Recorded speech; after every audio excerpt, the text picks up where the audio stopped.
Hello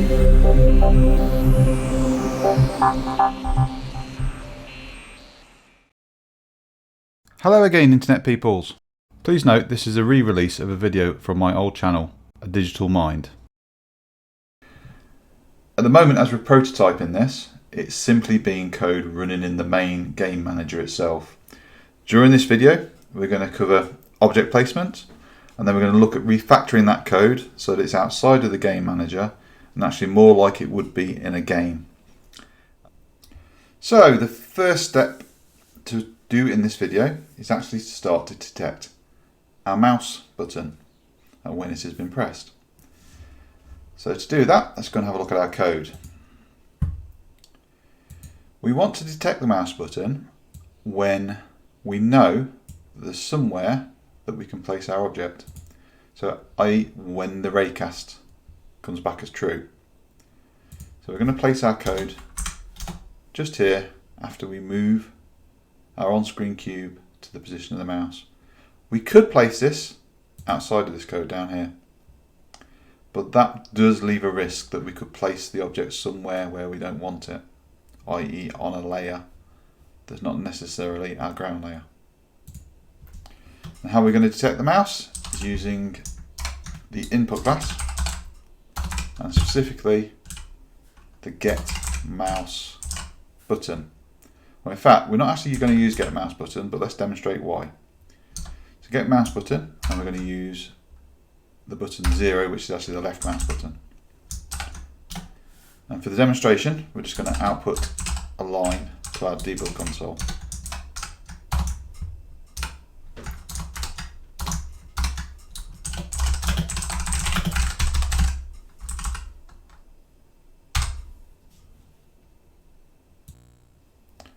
So let's build that code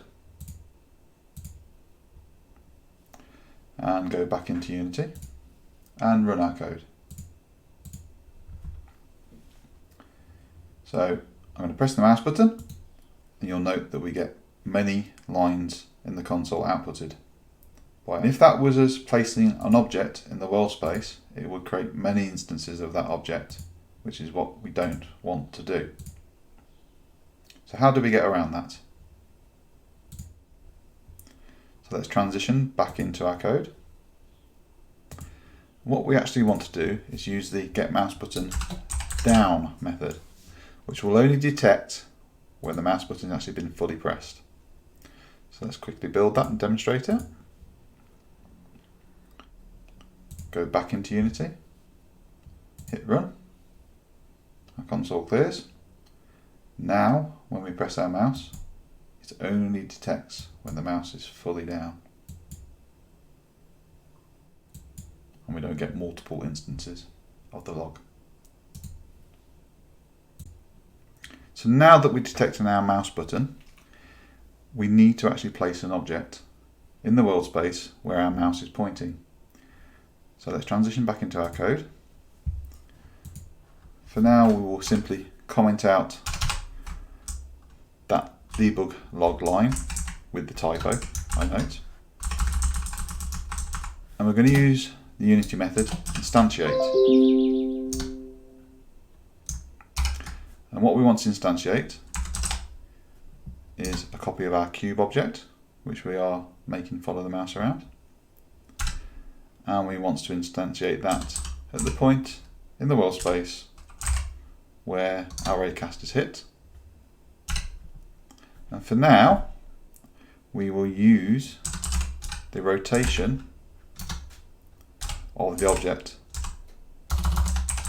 that our Raycast actually hit.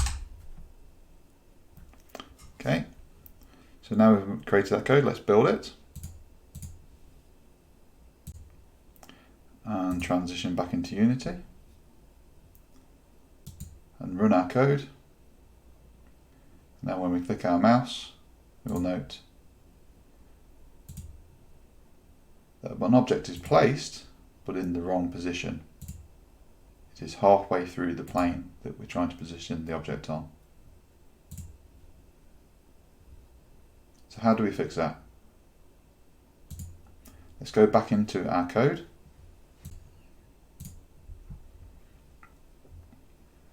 what we actually need to do is take this extra bit of code here that we're using to make our object follow our mouse around screen and sit flush on the surface of objects, and place it in our instantiation of the object. To be fair, we should really make this entire bit of code here a reusable variable somewhere within our actual code itself, but for now we're going to leave it as it is because we will be refactoring all the code. So let's build that again and transition back into Unity and run it. And we'll now see when we click our mouse button, the new objects sit flush on the surface that we're placing them. So in Islanders, there is a little bit of difference between what we're doing and what happens when we try to place building objects in Islanders. The building objects would not sit on a surface that is not level, and they would not rotate to the angle of a surface. So let's address the rotation first of all. I'm actually going to use a quaternion to actually stop the rotation. So let's transition back into our code and replace this rotation with quaternion.identity. So having used quaternion identity, that will basically make our object sit flat wherever it's placed, i.e. level wherever it's placed, not flush with the surface that we're placing it on. Let's build that code and transition back into Unity. Run our code. We'll see now when we place our object, regardless of where it is, it always sits level.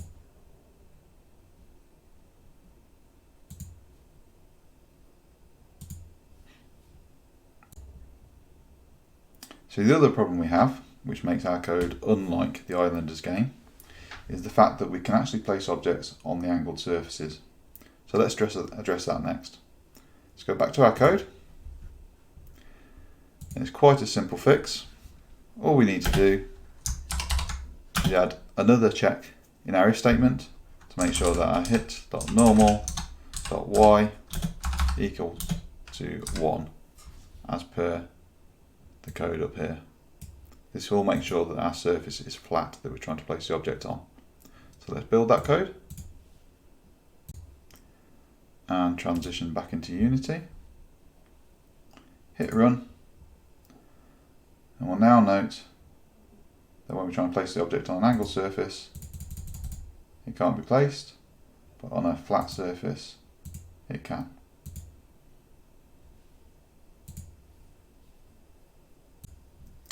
So far, our game has completely been coded within the GameManager code itself, i.e. the loop of the game that would run everything. And that's just because we're prototyping. What we're going to do now is to allow us to move on to the next mechanics within Islanders, is we actually need to refactor this code so it's more object orientated rather than having a single script. So let's move on to doing that. So the starting point for refactoring our actual project is to firstly create a prefab from our cube object, which we want to place multiple instances of. So let's go into our project window and we'll simply drag our cube object down into the assets folder, and that will automatically create as a prefab. I'll link that back to the in-scene object. From there, we then need to actually add ourselves a script for that object to control it, as we would in a typical game. So add component, new script, and I'm going to call that script object script for now. You could call it cube script, you can call it what you want, as long as it's consistent. Okay. And we now have a object script that is linked into our cube prefab, as you will see here. And if we look at our in-scene prefab, that will also have been updated with the object script. So now that we have our object script and a prefab that contains that object script, we want to start to transition our existing code into this more object-orientated construction. So let's open up our object script and transition into Visual Studio. And the first bit of code we want to try and move over, if you look at our GameManager, is actually a bit of code that sets our material. This is going to take a few steps. I believe first of all we need to detect whether we can place an object on a particular surface or not, and then we need a method for changing the material of our object.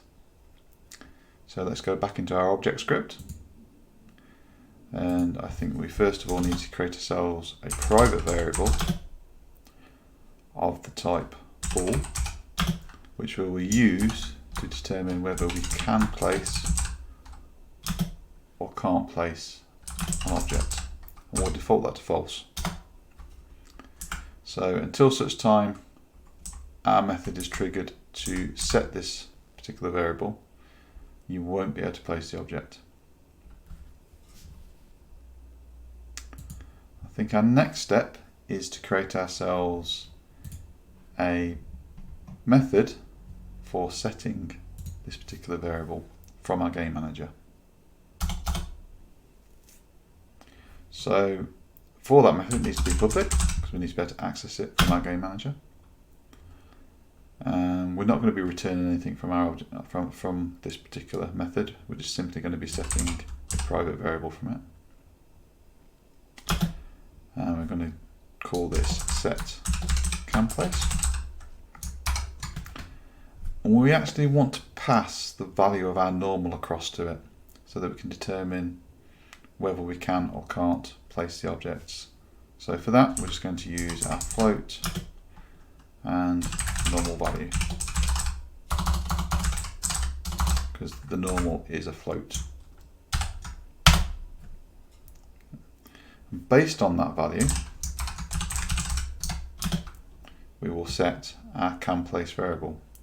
So if it's equal to 1, i.e. the normal is pointing straight up on the y-axis, or whatever axis we're passing into this variable, because it could be a z or an x-axis also, we're going to set CanPlace true. Otherwise, CanPlace will always be false. So at the moment, this simply sets this value. Nothing else will occur when we call this method at this point.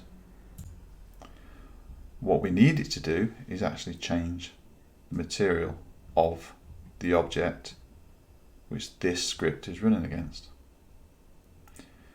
So to change a material, we need to get hold of the actual object's renderer. And as we probably would reuse this in a game several times, it's probably best to store this in a private variable. So it's a private renderer objects renderer.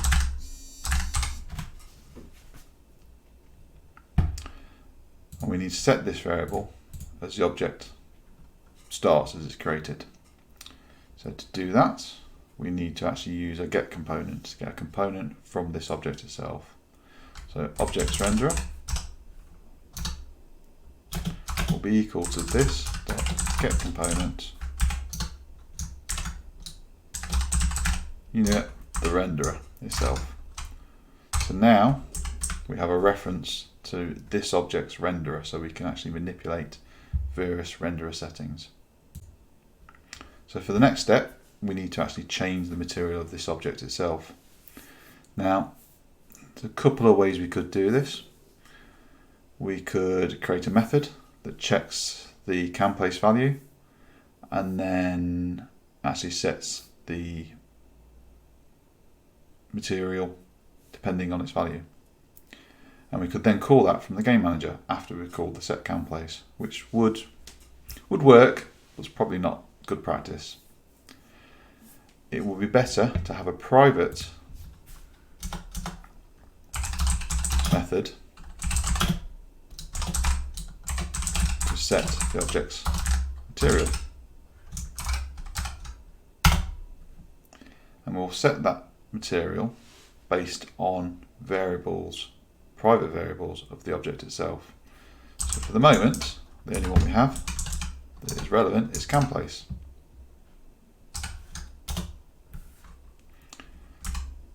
And if we can place the object, we want to set the object's material to a suitable material.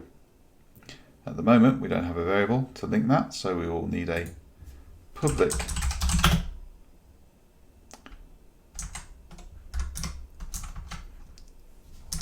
material variable for CanPlace material.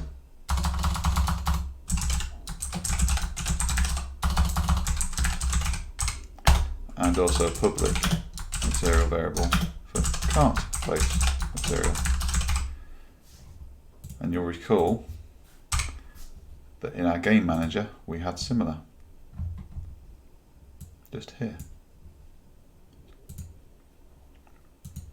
So now we have those two variables to contain the materials that we want to use. We can use the objects renderer.material and set it to the CanPlace material when we can place the object. Otherwise, we set it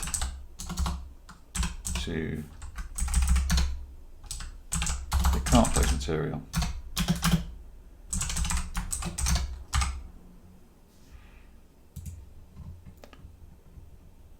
But we haven't called this particular method. So what we want to do is actually call this method on every update. So every time the update occurs for this object, it will call this method, and based on the CanPlace value, it will change the material of the actual object itself. So what we need to do now is replace the code in our game manager to ensure that all these methods run and changes are made accordingly. And as you'll see, we have one public method available within the object, within this, called SetCanPlace, and that is the method we need to be able to call. To do that, we need to get ourselves a link across to the object script. So let's create ourselves a private object script variable within our game manager.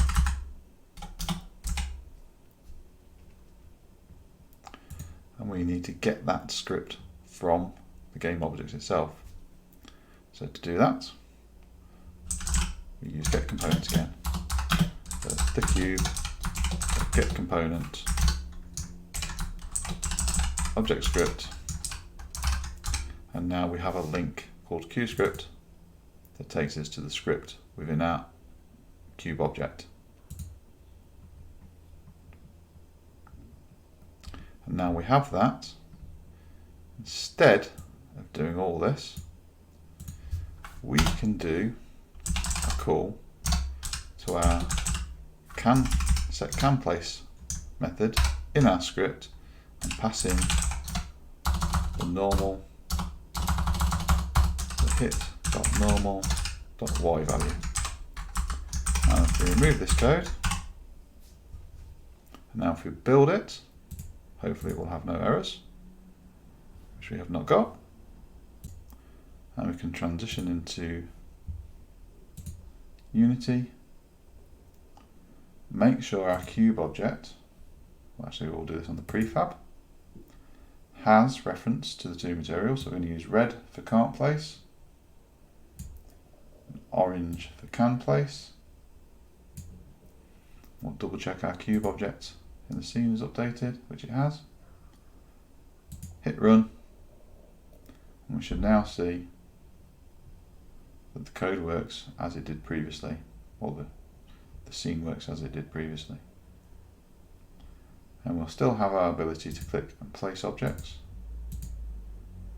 but unfortunately the colour will change because now our object is actually an instance of the one we're moving. It is a brand new instance of the prefab, which will reset its values, and we'll need to deal with that separately.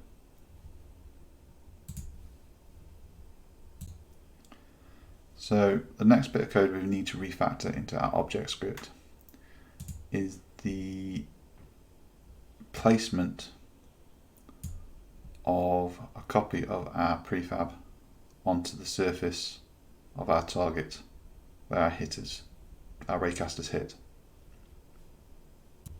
So let's transition back to our code.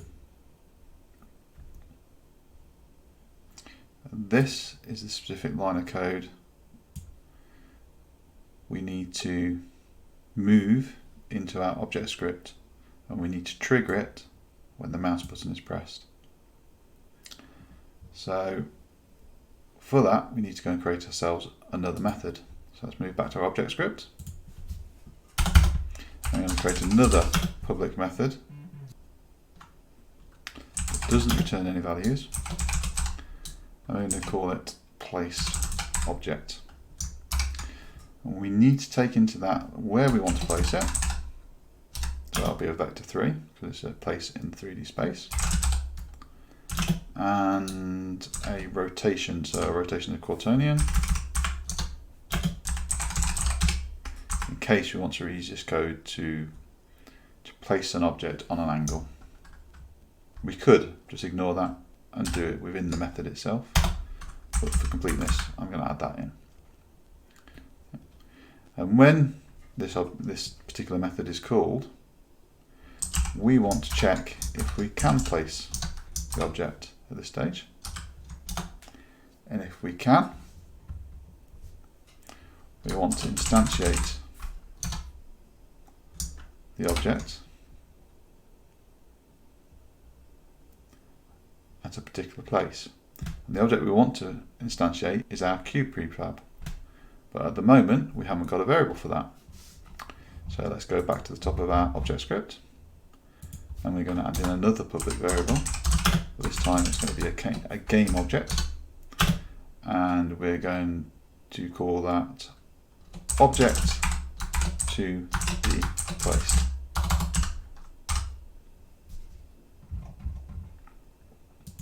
And in our instantiation of an object, that will be the object to be placed, and it's going to be placed at the place position that we've passed into this method, at the rotation we've passed into this method. And now we have this method, we need to use it within our game manager. Let's go into the game manager itself. And as we already have a reference to our cube script, which is the object script, we can call the placeObject method, and we want to place that at the hit point,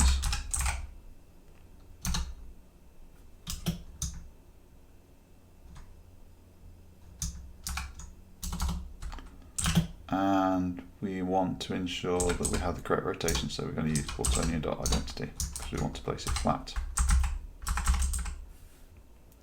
And for now we're going to comment that line out. So now that we're calling our method, when we click our mouse button, let's just test this out, see how it's going. So let's transition back into Unity itself. Let's transition back. We need to actually build our script to check for errors first of all. We don't have any errors and it's built okay.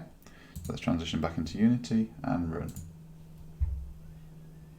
So our object is following our mouse, and when we click, nothing is occurring. So we just need to have an error somewhere. Let's go back and have a look at our code. So the actual code itself looks fine. but we did add a new GameObject variable which we haven't populated. So let's transition back into Unity. And let's go and have a look at our cube prefab. We'll note that our object to be placed is empty. So we need to copy our cube prefab into that. And hopefully now, when we hit run and we click our mouse, we will get an instance of our object. But you'll note again we're back to dropping the object halfway through the plane we're trying to place it on, and it also changes colour. So let's go and fix those.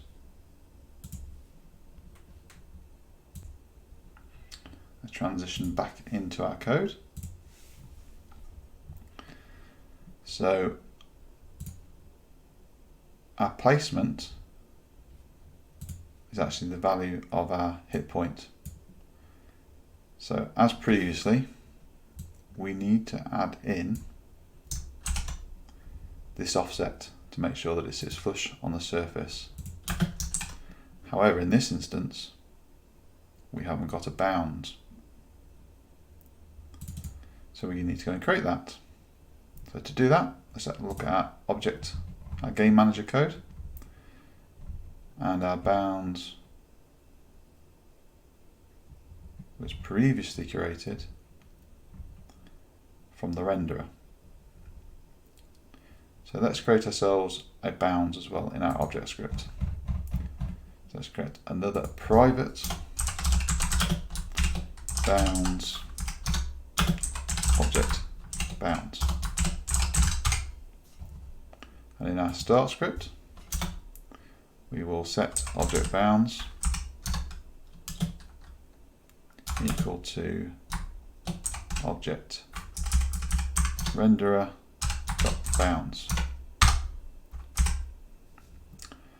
And now we can adjust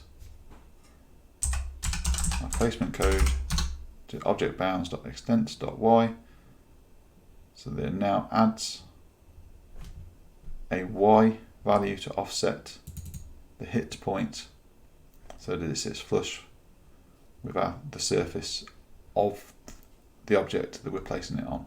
So let's just build that, and we'll transition back into Unity and run that code, and we should now be able to place our object and it sits flush on the surface.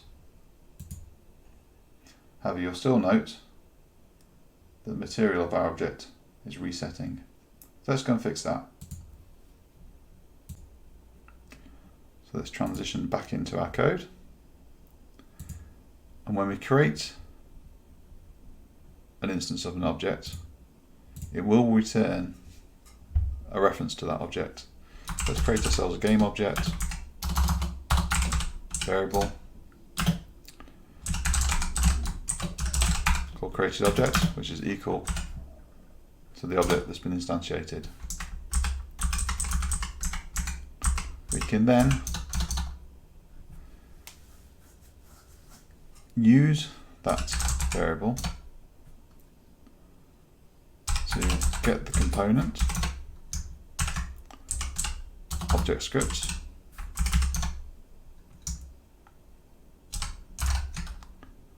and actually set CanPlace,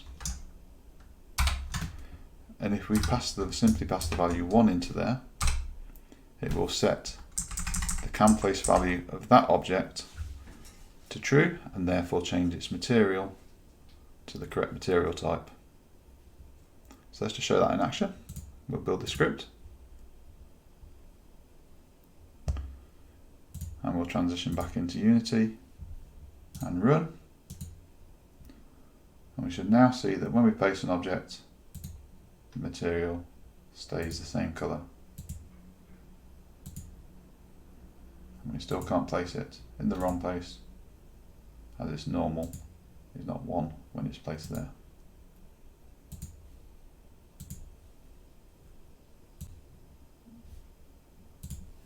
So transitioning back into our code, looking at our GameManager, we can tidy this up a little bit, take out our comments, they're no longer needed, And for now, that's probably refactored most of what we need to refactor in this GameManager code and placed it into our object script itself.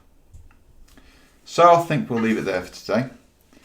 As always, the code will be available via a link in the description. I hope you found this video useful. In the next one, we'll be covering collision and the interaction between different objects. Hit the like if you liked the video, and don't forget to subscribe to the channel if you want to hear when the next video comes along. Apologies for the inconsistent sound during this video, as it is a re-release of an old video I produced using old equipment. Thank you for watching.